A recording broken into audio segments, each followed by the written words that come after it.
क्या तुमने कभी सोचा है कि असली खुशी कहाँ छुपी है? लोग दौड़ते हैं, भागते हैं, रिश्तों में, धन में, शोहरत में तलाश करते हैं, पर फिर भी क्यों लगता है कि दिल खाली है? क्यों हर उपलब्धि के बाद भी बेचैनी रह जाती है? कृष्ण यही सिखाते हैं, खुशी कोई बाहर की चीज नहीं, यह तो तुम्हारे भीतर है। जिस दिन तुम खुद को खुश रखना सीख जाओगे, उस दिन दुनिया की कोई ताकत तुम्हें दुखी नहीं कर पाएगी। कृष्ण अर्जुन से कहते हैं, जीवन का सबसे बड़ा युद्ध अपने ही मन से है। बाहर की लड़ाइयां तो केवल परिणाम है, असली जीत तब होती है जब मनुष्य अपने अंदर संतुलन पाता है। जरा सोचो, जब तुम्हारा मन ही तुम्हारे खिलाफ हो जाए तो फिर संसार में कौन तुम्हें बचा सकता है?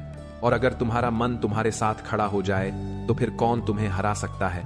लोग कहते हैं, वो मुझे दुख दे गया, वो मुझे धोखा दे गया, पर कृष्ण कहते हैं, दुख देने वाला कोई और नहीं, तुम्हारी उम्मीदें और तुम्हारी अपेक्षाएं हैं। अगर तुम सीख जाओ कि कैसे हर परिस्थिति में खुद को संभालना है, तो फिर किसी का व्यवहार तुम्हें तोड़ नहीं पाएगा। जीवन की असली कला यही है, खुद को खुश रखना। कभी एक पल ठहरो और सोचो, क्या खुशी सच में उन्हीं चीजों में है जो तुम्हारे पास नहीं है, या फिर खुशी उस संतोष में है जो अभी इस क्षण तुम्हारे पास है? कृष्ण का संदेश स्पष्ट है, जो मिला है वही पर्याप्त है, क्योंकि ईश्वर ने वही दिया है जो तुम्हारे लिए सही है। तो क्यों ना आज से शिकायत छोड़कर आभार व्यक्त किया जाए। याद रखो, जब तुम खुद से प्रेम करना सीख जाते हो तो दुनिया तुम्हारी नकल करने लगती है। अगर तुम उदास रहोगे तो आसपास का माहौल भी बोझिल हो जाएगा, लेकिन अगर तुम मुस्कुराओगे तो सबसे अंधेरे क्षण भी रोशन हो जाएंगे। यही आत्मशक्ति है, यही कृष्ण वाणी है। कृष्ण कहते हैं, जो मनुष्य अपने भीतर सुख खोज लेता है वह कभी खाली नहीं होता। सोचो जरा, जब किसी को लगातार बाहर की चीजों से ही उम्मीद होती है तो उसकी हालत क्या होती है? आज धन नहीं मिला तो दुखी, कल सम्मान नहीं मिला तो परेशान, परसों कोई अपनी तारीफ न कर दे तो बेचैन। ऐसा जीवन कैसा जीवन? यह तो एक कैद है, एक बंधन है। पर जिसने यह रहस्य समझ लिया कि असली खजाना भीतर है, वह कभी टूटता नहीं। जीवन की राह हमेशा सीधी और सरल नहीं होती। कभी पहाड़ों जैसी कठिनाई सामने खड़ी होगी, कभी रेगिस्तान जैसी प्यास लगेगी, तो कभी आंधी जैसा तूफान आएगा। लेकिन इन सब के बीच अगर मनुष्य ने यह ठान लिया कि मुझे अपनी शांति नहीं खोनी है, तो फिर पूरी दुनिया हार मान जाएगी। और यह शक्ति केवल ज्ञान से आती है, वही ज्ञान जिसे कृष्ण ने गीता के रूप में दिया। अर्जुन की तरह हम सबके जीवन में भी ऐसे पल आते हैं जब हम भ्रमित हो जाते हैं, सोचते हैं क्या सही है, क्या गलत है, किस रास्ते पर चलना है। उस समय हमें किसी सहारे की तलाश होती है, पर कृष्ण कहते हैं, असली सहारा तुम्हारे भीतर ही है। तुम्हारा विवेक, तुम्हारी आत्मा, वही तुम्हारा मार्गदर्शक है। जब तुम खुद को सुनना सीख जाते हो तो जीवन की गूंज साफ साफ सुनाई देती है। खुद को खुश रखना मतलब यह नहीं कि हर समस्या से भाग जाना, बल्कि यह सीख लेना कि समस्या चाहे कितनी भी बड़ी क्यों ना हो, मन को बिखरने नहीं देना, मुस्कान बनाए रखना, आत्मबल बनाए रखना और विश्वास बनाए रखना, यही असली विजय है। और जब व्यक्ति ऐसा कर लेता है तो दुनिया भी उसकी शक्ति को पहचान लेती है। याद रखो, जो व्यक्ति हर हाल में संतुलित रहता है वही दूसरों को भी शक्ति देता है। अगर तुम खुद भीतर से मजबूत हो तो तुम्हारी उपस्थिति ही दूसरों के लिए आश्रय बन जाएगी। यह वही स्थिति है जिसे कृष्ण स्थित प्रज्ञा कहते हैं, यानी ऐसा इंसान जिसे न दुख हिला सके न सुख बहका सके। कृष्ण का संदेश यह है कि जीवन की सबसे बड़ी शक्ति आत्मनिर्भरता है। अगर तुम्हारी मुस्कान किसी और के व्यवहार पर टिकी है तो तुम हमेशा कमजोर रहोगे, पर जब तुम्हारी मुस्कान तुम्हारे अपने निर्णय से जन्म लेती है तब कोई भी उसे छीन नहीं सकता। यह स्वतंत्रता ही असली आनंद है। सोचो, नदी जब बहती है तो उसे पर्वत, पथरीली जमीन, गड्ढे, खाई सब मिलते हैं। क्या नदी रुक जाती है? नहीं, वह अपनी राह बनाती है, अपनी धारा तय करती है। उसी तरह इंसान को भी परिस्थितियों के हिसाब से खुद को ढालना होता है। अगर रास्ते कठिन हैं तो उनसे डर कर बैठना मत, बल्कि यह तय करना कि मैं अपनी खुशी का रास्ता खुद बनाऊंगा। अक्सर लोग कहते हैं, जब सब कुछ ठीक होगा तब मैं खुश रहूंगा, लेकिन सच्चाई उलटी है। जब तुम खुश रहना सीख लोगे तभी सब कुछ ठीक लगने लगेगा, क्योंकि दुनिया वैसी ही दिखती है जैसी तुम्हारी नजर होती है। अगर तुम्हारी नजर निराशा से भरी है तो स्वर्ग भी नर्क लगने लगेगा, और अगर तुम्हारी नजर विश्वास से भरी है तो नर्क भी तुम्हें सबक सिखाकर स्वर्ग जैसा अनुभव देगा। कृष्ण यह भी सिखाते हैं कि खुशी एक साधना है, इसे रोज चुनना पड़ता है, जैसे सांस लेना। सुबह उठो और मन में यह संकल्प भरो कि चाहे आज क्या भी हो, मैं अपनी शांति नहीं खोऊंगा। यह वचन ही तुम्हें पूरे दिन मजबूती देगा। और अगर दिन में कहीं हार भी मानने का मन हो तो बस अपने अंदर कृष्ण की आवाज़ सुनो, डर मत, मैं तेरे साथ हूं। खुद को खुश रखना सीखना मतलब यह नहीं कि तुम दूसरों से मुंह मोड़ लो। इसका अर्थ यह है कि तुम्हारी जड़ें इतनी गहरी हों कि बाहरी आंधियां उन्हें हिला न सकें। जब पेड़ की जड़ें मजबूत होती हैं तो चाहे तूफान कितना भी तेज हो, पेड़ खड़ा रहता है। उसी तरह जो इंसान अपने भीतर स्थिर हो गया है, उसके सामने कोई परिस्थिति टिक नहीं सकती। मनुष्य की सबसे बड़ी भूल यह है कि वह अपने दुख का कारण हमेशा दूसरों को मानता है। कभी हालात को दोष देता है, कभी परिवार को, कभी समाज को, तो कभी भाग्य को। लेकिन गीता में कृष्ण ने स्पष्ट कहा है, तुम्हारा सुख दुख तुम्हारे अपने विचारों से तय होता है। यानी बाहर का संसार तुम्हें बस परिस्थिति देता है, पर तुम्हारे मन की प्रतिक्रिया ही असली परिणाम बनाती है। अगर तुम अपने मन को साध लोगे तो दुख का असर भी खत्म हो जाएगा। सोचो, युद्ध भूमि में खड़ा अर्जुन रो रहा था, हथियार डाल चुका था। सामने अपनों को देखकर उसका दिल कांप रहा था। लेकिन कृष्ण ने उसे यही सिखाया कि जब तक तुम अपनी भावनाओं के गुलाम बने रहोगे, तुम कभी सही निर्णय नहीं ले पाओगे। और जब तुम अपने मन को नियंत्रित कर लोगे, तभी जीवन का हर युद्ध जीत लोगे। यही संदेश हर इंसान के लिए है, खुद पर अधिकार पाओ, तभी खुशी तुम्हारे हाथों में होगी।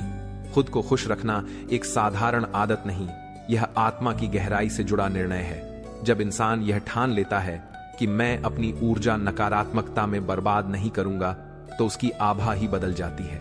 लोग उसके पास बैठकर शांति अनुभव करने लगते हैं। उसकी बातें दवा जैसी असर करती हैं। यही कारण है कि इतिहास में जिन लोगों ने आत्मबल को साध लिया, वही आज भी प्रेरणा के स्रोत बने हुए हैं। कभी गौर किया है, जब तुम्हारा मन हंसता है तो वही भोजन स्वादिष्ट लगता है जो कल फीका लग रहा था।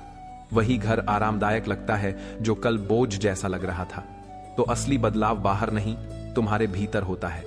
इसीलिए कृष्ण बार बार कहते हैं, अपने मन को जीत लो, यही सबसे बड़ा विजय है। खुशी का अर्थ यह नहीं कि जीवन में दुख खत्म हो जाएगा। दुख तो आएगा ही, पर फर्क यह पड़ेगा कि तुम उसे कैसे देखते हो। अगर तुम उसे एक बोझ मानोगे तो वह तुम्हें तोड़ देगा, लेकिन अगर तुम उसे एक शिक्षा मानोगे तो वही दुख तुम्हें और मजबूत बना देगा। यही गीता का सार है, परिस्थिति को शत्रु नहीं, गुरु मानो। हर सुबह जब तुम जागते हो तो तुम्हारे पास दो विकल्प होते हैं, या तो बीते कल की शिकायतें ढोते रहो, या फिर नए दिन को एक अवसर मानकर मुस्कान से शुरू करो। कृष्ण यही सिखाते हैं कि अतीत का बोझ वर्तमान की खुशी को मत कुचलने दो। बीता हुआ कल बदल नहीं सकता, लेकिन आज की सोच बदल सकती है, और यही सोच तुम्हारे आने वाले कल को बदल देती है। लोग अक्सर पूछते हैं, हमेशा खुश कैसे रहा जाए? इसका उत्तर बड़ा सरल है, अपने मन को लगातार सकारात्मक ऊर्जा दो। जैसे शरीर को रोज भोजन चाहिए, वैसे ही मन को रोज अच्छे विचार चाहिए। अगर तुम मन में कड़वाहट, ईर्ष्या, तुलना और शिकायत भरते रहोगे तो तुम्हारा चेहरा चाहे बाहर से हंसता रहे, भीतर से तुम खोखले होते जाओगे। लेकिन अगर तुम आभार, संतोष और विश्वास भरोगे तो जीवन का हर पल दिव्य लगेगा। याद रखो, सुख बाहर की वस्तुओं से आता है, पर शांति भीतर की अवस्था से। जब कोई वस्तु मिलती है तो क्षणिक सुख मिलता है, पर उसका असर जल्दी खत्म हो जाता है। मगर जब तुम भीतर स्थिर रहते हो तो परिस्थितियां चाहे जैसी हो, तुम्हारी शांति नहीं डगमगाती। यही स्थिरता असली आनंद है। यही कारण है कि कृष्ण कहते हैं, योगी वही है जो हर परिस्थिति में संतुलित रहे। कभी यह भी सोचो, लोग तुम्हें जैसा समझते हैं वैसा होना जरूरी क्यों है? तुम्हारा जीवन तुम्हारा है, तुम्हारी मुस्कान तुम्हारी है। अगर तुम दूसरों की परवाह करते करते अपनी आत्मा को दुखी कर लोगे तो अंत में कुछ भी हाथ नहीं आएगा। इसलिए खुद के साथ न्याय करो, अपने मन की सुनो, अपनी आत्मा का सम्मान करो। यही आत्मसम्मान धीरे धीरे आत्म सुख में बदल जाता है। खुद को खुश रखने का मतलब है हर परिस्थिति को अवसर में बदलना। अगर जीवन ने तुम्हें कठिन राह दी है तो समझ लो वह तुम्हें मजबूत बनाने का प्रयास कर रहा है। अगर जीवन ने तुम्हें अकेला कर दिया है तो समझ लो वह तुम्हें अपने असली स्वरूप से मिलाने की कोशिश कर रहा है। इस दृष्टिकोण से देखोगे तो हर दर्द में भी छुपा हुआ उपहार मिलेगा। जीवन में कई बार हमें लगता है कि सब कुछ हमारे खिलाफ हो रहा है। रिश्तों में तनाव, काम में असफलता, समाज में आलोचना, और ऐसे क्षणों में हम टूटने लगते हैं। पर कृष्ण सिखाते हैं कि यह टूटना भी असली हार नहीं है, असली हार तो तब होती है जब तुम उठने की कोशिश ही छोड़ देते हो। इसलिए जब हालात कठिन हो तब खुद को यह याद दिलाओ, मैं इस परिस्थिति से बड़ा हूं, मेरी आत्मा इन सब सीमाओं से ऊपर है। यही सोच तुम्हारे भीतर एक नई ऊर्जा जगाती है। कभी कभी हम खुद को इतना कमजोर मान लेते हैं कि दूसरों की छोटी सी बात हमें दुखी कर देती है, लेकिन कृष्ण ने कहा है, जो आत्मा को जान लेता है उसे कोई चोट नहीं पहुंचा सकता। सोचो, इस पर आए। अगर तुम्हें यह एहसास हो जाए कि तुम सिर्फ यह शरीर नहीं बल्कि अनंत आत्मा हो, तो फिर दूसरों की आलोचना, ताने या धोखा तुम्हें कितना प्रभावित कर पाएगा? शायद बिल्कुल भी नहीं। यही जागरूकता ही असली सुख का आधार है। खुद को खुश रखने का एक और रहस्य है सेवा का भाव। जब तुम सिर्फ अपने लिए जीते हो तो खुशी सीमित रह जाती है, लेकिन जब तुम दूसरों के जीवन में रोशनी भरते हो तो तुम्हारे भीतर एक अजीब सी तृप्ति जन्म लेती है। यही कारण है कि कृष्ण ने गीता में कहा, निःस्वार्थ कर्म ही योग है। सोचो, जब तुम्हारे कर्म से किसी के जीवन में मुस्कान आती है तो वह मुस्कान तुम्हारे भीतर भी गूंजने लगती है। ध्यान रखो, खुशी कभी भविष्य में नहीं मिलती। लोग सोचते हैं जब मुझे यह मिलेगा तब मैं खुश रहूंगा, पर सच यह है कि अगर तुम आज खुश रहना नहीं सीख पाए तो कल भी नहीं सीख पाओगे, क्योंकि भविष्य भी आज का ही विस्तार है। इसलिए हर दिन, हर क्षण को उत्सव की तरह जीना ही असली साधना है। जीवन की सबसे बड़ी कला यही है, छोटी छोटी बातों में आनंद ढूंढना, सूरज की पहली किरण को देखना, पक्षियों की चहचहाहट सुनना, किसी जरूरतमंद की मदद करना, प्रियजनों से एक मुस्कान बांटना। यही पल असली धन है। जो इन्हें महसूस कर लेता है वही सच्चा धनी बनता है, और यह अनुभव वही कर सकता है जिसने खुद को भीतर से खुश रखना सीख लिया है। कृष्ण हमें यह भी बताते हैं कि मनुष्य की सबसे बड़ी शक्ति उसका निर्णय है। अगर तुमने यह ठान लिया कि मैं हर हाल में सकारात्मक रहूंगा, तो फिर दुख भी तुम्हारे सामने टिक नहीं पाएगा। जो इंसान अपने निर्णय पर अडिग रहता है वही जीवन को दिशा देता है, और जो अपने मन के बहाव में बहता रहता है वह हमेशा परिस्थितियों का गुलाम बना रहता है। सोचो जरा, अगर बारिश हो रही है तो दो इंसानों की प्रतिक्रिया अलग हो सकती है। एक व्यक्ति शिकायत करेगा कि कपड़े गीले हो गए, तो दूसरा व्यक्ति उस बारिश में नाचकर आनंद लेगा। बारिश तो वही है, पर नजरिया अलग है। यही जीवन का रहस्य है। परिस्थितियां सबको समान मिलती हैं, लेकिन खुश रहने का चुनाव सबका अलग अलग होता है। कभी यह भी समझो कि दुख केवल तब बढ़ता है जब हम तुलना करने लगते हैं। दूसरों की जिंदगी देखकर हम अपनी खुशी खो देते हैं, लेकिन कृष्ण कहते हैं, अपना धर्म करो, दूसरों की नकल मत करो, यानी अपनी राह पर चलो, क्योंकि तुम्हारा जीवन तुम्हारी यात्रा है। अगर तुम किसी और के रास्ते पर चलोगे तो न तो वहां संतोष मिलेगा और न ही आनंद। खुद को खुश रखने का एक और बड़ा साधन है क्षमा। जब तुम किसी के प्रति द्वेष पाल कर बैठते हो तो वह बोझ तुम्हें ही भीतर से खाता है, लेकिन जब तुम माफ करना सीख जाते हो तो तुम्हारे दिल का बोझ हल्का हो जाता है, और हल्का मन ही खुश रह सकता है। यही कारण है कि कृष्ण ने करुणा और दया को सर्वोच्च गुण बताया। यह मत सोचो कि खुशी का अर्थ है हमेशा हंसते रहना। असली खुशी का अर्थ है भीतर की स्थिरता। जैसे समुद्र बाहर से तूफानी दिख सकता है, पर उसकी गहराई हमेशा शांत रहती है, वैसे ही जो व्यक्ति भीतर से स्थिर है, उसकी बाहरी परिस्थितियां चाहे जैसी हों, वह टूटता नहीं। यह स्थिरता साधना से आती है, आत्मचिंतन से आती है। याद रखो, जीवन की खूबसूरती तभी महसूस होती है जब तुम अपने वर्तमान को अपनाते हो। अगर तुम अतीत में अटके रहे या भविष्य की चिंता में डूबे रहे तो वर्तमान का आनंद खो दोगे, और वर्तमान ही असली खजाना है। कृष्ण यही सिखाते हैं, क्षण को जियो, कर्म करो, फल की चिंता मत करो। यही सूत्र ही जीवन को सहज और आनंदमय बना देता है। कृष्ण का संदेश केवल युद्ध भूमि तक सीमित नहीं है, बल्कि हमारे रोजमर्रा के जीवन का मार्गदर्शन भी करता है। जब इंसान हर छोटी बात पर क्रोधित हो जाता है, तब वह अपनी ही ऊर्जा खो देता है। सोचो, अगर हर दिन तुम दूसरों की बातों में फंसते रहोगे तो तुम्हारे पास खुद के लिए समय ही नहीं बचेगा। असली कला यह है कि कौन सी बात को महत्व देना है और किसे नजरअंदाजा कर देना है। यही विवेक ही तुम्हें शांति और खुशी दोनों देगा। कभी कभी जीवन हमें ऐसे मोड़ पर लाता है जहां समझ ही नहीं आता कि किस पर भरोसा किया जाए। दोस्त बदल जाते हैं, अपने भी पराये हो जाते हैं, पर कृष्ण सिखाते हैं कि सबसे बड़ा भरोसा अपने भीतर की शक्ति पर करो, क्योंकि जब तुम खुद पर विश्वास करोगे तब कोई भी तुम्हें डिगा नहीं पाएगा। आत्मविश्वास ही वह दीपक है जो सबसे गहरी अंधेरी रात में भी तुम्हें राह दिखाता है। खुद को खुश रखने का एक तरीका है आभार व्यक्त करना। जो मिला है उसका शुक्रिया अदा करना सीखो। जब तुम यह देखने लगते हो कि तुम्हारे पास क्या है तो जीवन सुंदर लगने लगता है। पर अगर तुम केवल यह सोचते रहोगे कि तुम्हारे पास क्या नहीं है तो चाहे कितना भी पालो तुम्हें कमी ही महसूस होगी। आभार वह चाबी है जो भीतर की तिजोरी खोल देती है और वहां छुपा है सच्चा सुख। कृष्ण बार बार यह कहते हैं कि मनुष्य वही है जो अपने कर्मों से दुनिया को बेहतर बनाता है। जब तुम अपने कर्म को पूरी निष्ठा से करते हो तो तुम केवल बाहरी सफलता ही नहीं पाते बल्कि भीतर भी संतोष पाते हो। यही संतोष तुम्हें निरंतर प्रसन्न रखता है, क्योंकि सफलता क्षणिक है पर संतोष स्थायी है।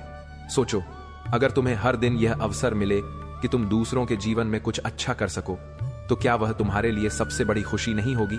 यही कारण है कि जो लोग सेवा में लगे रहते हैं वे कभी अकेलापन महसूस नहीं करते, क्योंकि उनके भीतर की ऊर्जा लगातार बहती रहती है और बहती हुई ऊर्जा ही आनंद में बदल जाती है। जीवन की गहराई को समझने के लिए तुम्हें प्रकृति से बेहतर गुरु कोई नहीं मिल सकता।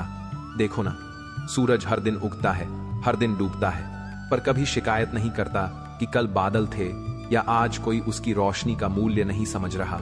वह बस अपना कर्तव्य निभाता है।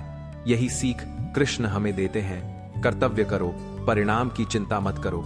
जब तुम यह सूत्र अपना लेते हो तो काम बोझ नहीं लगता बल्कि आनंद का साधन बन जाता है।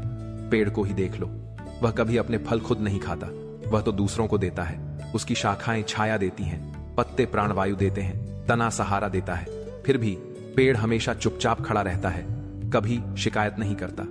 अगर हम पेड़ जैसी मानसिकता अपना लें तो हर दिन किसी न किसी रूप में देने का भाव रखेंगे। और याद रखो, जो देता है वही सबसे अधिक संतुष्ट रहता है। यही संतुष्टि असली खुशी का रूप है। कृष्ण का एक और संदेश है, अपना केंद्र खुद बनो। जीवन में तूफान आएंगे, लोग बदलेंगे, परिस्थितियां डगमगाएंगी, लेकिन अगर तुम्हारा आधार भीतर है तो कोई तुम्हें गिरा नहीं पाएगा। जैसे समंदर की लहरें बाहर कितनी भी उग्र हों, उसकी गहराई हमेशा शांत रहती है, वैसे ही तुम्हें भी अपनी गहराई में स्थिर रहना सीखना होगा। यह स्थिरता ही आत्मसुख है। अक्सर लोग कहते हैं कि जब मेरे पास यह होगा तब मैं खुश रहूंगा, पर सच यह है कि खुशी का कोई भविष्यकाल नहीं है। अगर तुम आज खुश रहना नहीं जानते तो कल भी नहीं रह पाओगे, क्योंकि कल भी आज की तरह ही आएगा। इसलिए कृष्ण का सार यही है, इस क्षण को जीना सीखो। जब तुम हर पल को आनंद से जीते हो तो जीवन अपने आप एक उत्सव बन जाता है। इसलिए याद रखो, दुख और कठिनाइयां तुम्हें रोकने नहीं बल्कि जगाने आती हैं। वे तुम्हें बताती हैं कि तुम में अब भी शक्ति है जिसे बाहर लाना बाकी है। इसलिए जब जीवन कठिन लगे तो उससे डरने की बजाय उसे एक संदेश की तरह देखो। यही दृष्टिकोण तुम्हें हर समय मुस्कुराना सिखा देगा। मन और आत्मा के बीच का संवाद ही असली जीवन की कुंजी है। मन अक्सर तुम्हें बाहरी दुनिया की ओर खींचता है। वह वस्तु मिले तो मैं खुश हो जाऊंगा, वह व्यक्ति साथ रहे तो मैं संपूर्ण हो जाऊंगा, यह परिस्थिति बदल जाए तो मैं शांत हो जाऊंगा। लेकिन आत्मा कहती है, मैं पहले से ही पूर्ण हूं, मुझे किसी बाहरी सहारे की आवश्यकता नहीं। जब तुम मन की शोरगुल को शांत कर आत्मा की आवाज सुनने लगते हो तब तुम्हें पता चलता है कि खुशी भीतर ही बह रही है। कृष्ण यही सिखाते हैं कि जीवन का सबसे कठिन युद्ध मन और आत्मा के बीच होता है। जो मन के पीछे भागता है वह थक कर गिर जाता है, और जो आत्मा का मार्ग चुनता है वह अमर हो जाता है।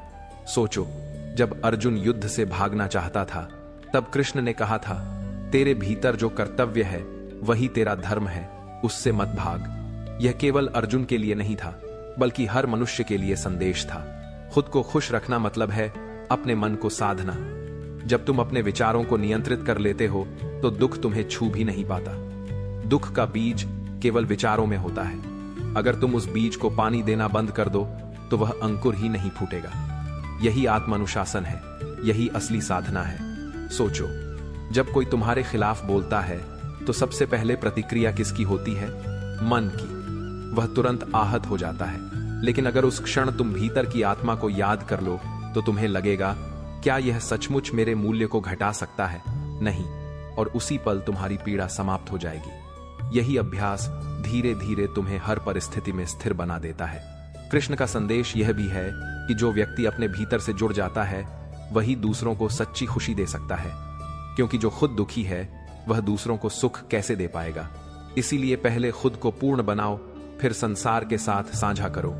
यही आत्मविकास है और यही आत्मदान है। कृष्ण सिखाते हैं कि जीवन का सबसे बड़ा रहस्य यह है कि हम अपने भीतर की शक्ति को पहचानें। अक्सर हम सोचते हैं कि शक्ति केवल बाहरी उपलब्धियों में है, पद, सम्मान, धन, लेकिन सच्ची शक्ति तो यह जानने में है कि तुम परिस्थितियों के बावजूद भी शांत रह सकते हो। जब तूफान आए तो डरने की बजाय यह समझो कि यह केवल तुम्हारे भीतर छुपी स्थिरता को बाहर लाने का अवसर है। सोचो, अगर हर इंसान अपने भीतर स्थिरता सीख ले तो दुनिया कितनी बदल जाएगी। लोग झूठ, धोखा और असफलताओं से परेशान नहीं होंगे, क्योंकि उनका मन हमेशा अपनी जड़ में मजबूती से खड़ा रहेगा। यही स्थिर मन ही सबसे बड़ा खजाना है। और कृष्ण कहते हैं, यही खजाना तुम्हें हर समय आनंदित रखता है। खुद को खुश रखना केवल भावनाओं का खेल नहीं है, यह रोजमर्रा के निर्णयों का परिणाम है। तुम क्या देखते हो, किसे महत्व देते हो, किसे नजरअंदाज करते हो, यही तुम्हारी खुशियों का निर्माण करता है। उदाहरण के लिए, अगर तुम हर छोटी बात पर नाराज हो जाते हो तो जीवन लगातार तनाव में रहेगा। लेकिन अगर तुम छोटी छोटी अच्छाइयों पर ध्यान दोगे तो हर क्षण में उजाला दिखने लगेगा। कृष्ण यह भी कहते हैं कि जो व्यक्ति अपने कर्म को बिना आसक्ति के करता है वही सच्चा सुख पाता है। यदि तुम हर काम को केवल नतीजे के लिए करोगे तो हर असफलता तुम्हें दुख देगी। लेकिन अगर तुम कर्म को एक साधना समझकर करते हो तो परिणाम चाहे जैसा भी आए, तुम्हारा मन हमेशा प्रसन्न रहेगा। यह संतुलन ही वास्तविक आनंद है। कभी ध्यान दो, जब तुम अपने भीतर शांति महसूस करते हो तो छोटी छोटी चीजें भी तुम्हें प्रेरणा और प्रसन्नता देती हैं। जैसे सुबह की ठंडी हवा, किसी का मुस्कुराना या अपने प्रयासों में थोड़ी सफलता। यह क्षणिक सुख नहीं, बल्कि आत्मा के गहरे स्तर से आने वाला स्थायी आनंद है। कृष्ण कहते हैं कि अकेलापन कोई शत्रु नहीं है, बल्कि शिक्षक है। जब तुम अकेले होते हो तब तुम्हें अपने अंदर झांकने का अवसर मिलता है। इस समय ही तुम्हारा मन और आत्मा आपस में संवाद करते हैं। अकेलेपन में जो सिखा जाता है वह जीवन के सबसे कठिन समय में भी तुम्हें स्थिर रखता है। सोचो, यदि तुम अकेले रहकर भी खुश रह सकते हो तो फिर दुनिया की कोई भी परिस्थिति तुम्हें परेशान नहीं कर सकती। अक्सर लोग चुनौती से भागते हैं, लेकिन कृष्ण सिखाते हैं हर चुनौती तुम्हारे भीतर छुपी शक्ति को बाहर लाने का अवसर है। जब जीवन तुम्हें मुश्किल रास्ता देता है तब हिम्मत से सामना करना ही वास्तविक साहस है। और यही साहस तुम्हारे भीतर की स्थिरता और खुशी दोनों को मजबूत करता है। जो लोग आसानी से हार मान लेते हैं वे केवल परिस्थितियों के गुलाम बन जाते हैं, पर जो लड़ते हैं वे जीवन में चमकते हैं। खुद को खुश रखना सीखना मतलब यह भी है कि तुम अपने मन की व्याकुलता को पहचानो और उसे नियंत्रित करना सीखो। हर दिन हजारों विचार तुम्हारे दिमाग में आते हैं, चिंता, डर, लालच, अपेक्षा। अगर तुम उन्हें बिना सोचे समझे अपनाते हो तो मन परेशान हो जाता है। लेकिन अगर तुम उनका अवलोकन कर सही निर्णय लेते हो कि कौन सा विचार तुम्हें उन्नति और आनंद देगा, वही अपने जीवन में रखना सीखो, तो मन शांति और खुशी का अनुभव करेगा। दोस्तों, इस वीडियो में फिलहाल इतना ही। मैं आशा करता हूं कि आपको इस वीडियो से बहुत कुछ सीखने को मिला होगा। अगर ये बातें आपके दिल को छू गई हों तो कृपया वीडियो को लाइक और शेयर जरूर करें। कमेंट में जय श्री राधे कृष्ण लिखना ना भूलें, ताकि पूरे वातावरण में कृष्ण नाम की मधुर गूंज फैल सके।